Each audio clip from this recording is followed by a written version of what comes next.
喂，你又捱夜又食零食，得唔得㗎？咁後生怕咩啫？嚇，我個 friend 同你差唔多年紀，佢就係咁樣中咗風喎。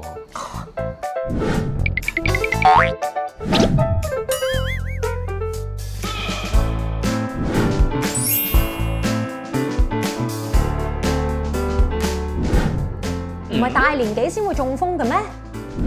可能飲食比較唔健康啦，咁因為而家好簡單出街做啲兩餸飯，買到啲自己唔使煮嘅。一般嚟出街食嘅咧，個健康程度都唔係咁好嘅，即係多油啦、多鹽啦、多調味料啦咁樣。咁呢啲全部咧都會容易導致到肥胖啦、高血壓啦，導致到血脂上升咧，影響我哋腦血管甚至乎心血管嘅問題啦。咁所以變咗而家點解越嚟越多後生人患上呢啲心血管疾病？我覺得係飲食啊，甚至乎可能工作越嚟越忙，少啲機會做運動啊，導致到肥胖啊咁樣。咁呢啲因素導致。雖然個飲食習慣差咗，但係都唔會話導致到好後生嘅病人突然間中風嘅。我自己都有幾個病人咧，天生咧有個窿仔喺個心裏邊。咁其實嗰個窿咧每個人都有嘅。咁嗰個叫做卵圓孔。如果正常人嚟講，一出世一喊第一下咧，嗰個窿就閂咗。咁就但係每4個正常人裏邊咧，有1個人咧嗰個窿咧閂唔晒嘅，留翻少少個葉咁樣俾佢開下閂啦。咁我嗰個叫開放性卵圓孔。有時咧唔好彩咧，個病人靜脈嗰個系統咧有少少血塊，咁有時個血塊咧飛上個右心，捐過嗰個開放性卵圓孔飛上個腦就中風。我哋可以做一個心臟超聲波，咁就可以打少少嘅鹽水泡落去個血管嗰度。咁我哋就喺個心臟超聲波睇到個鹽水泡會唔會喺個右心度捐過嗰個窿，捐過去左邊。咁如果萬一有嘅話咧，我哋會再做一個深入少少嘅檢查，叫做食道超聲波。咁如果望到嗰度真係有個窿仔咧，咁我哋咧如果係一個後生病人嚟講，冇其他風險因素底下中風咧，我哋都會覺得嗰個窿係有機會導致到中風。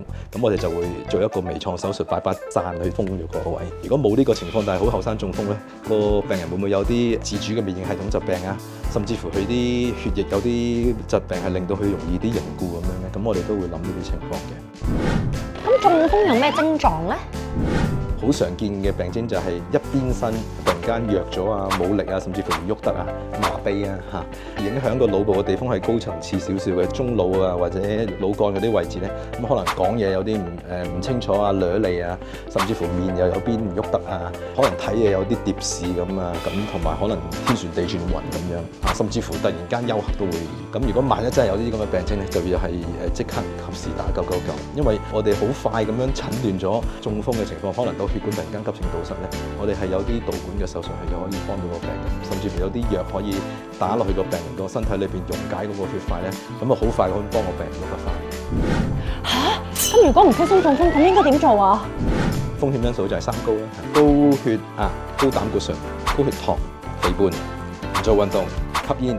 呢啲全部都係會導致腦血管或者心血管疾病嘅風險因素。咁如果你話你要預防咧，咁就真係要以上嘅全部講嘅因素要重視咯。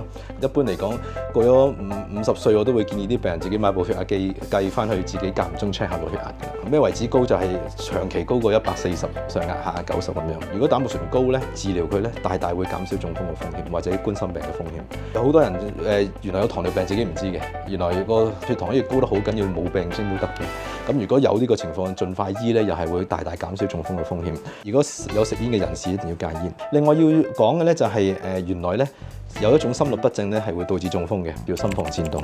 65歲以上咧有大約7%嘅人有心房顫動，所以都幾多嘅。病徵就係啲病人突然間覺得個心亂跳得好快、好亂咁樣嚇，即係好似周身唔舒服咁樣，喘氣都，又或者冇病徵都得嘅。中風之後可以點樣調理身體咧？